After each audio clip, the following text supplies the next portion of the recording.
Naona kama wewe ni mzazi, simama tuongee Eventually na wewe. Lakini kama wewe ni mtoto, pita. Sina masaa ya kuongea na wewe, pita.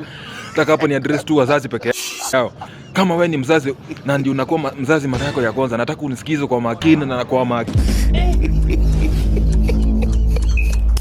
kwa makini sana, kwa maana nataka nikufunze kitu moja chenye hata wewe ujuangi. Nataka nikuulize, je, utajua aje mtoto wako ni mwerevu ama ni mjinga akiwa mdogo? Najua ujui, ndio maana nataka ukue na mimi hapa nikuelezeni kwa nini. Utajua aje?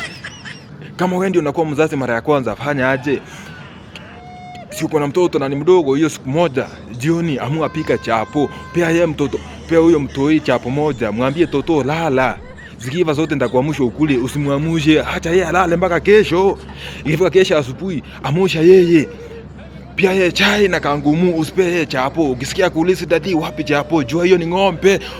Ukisikia na kuuliza dadi wapi chapo, very correct.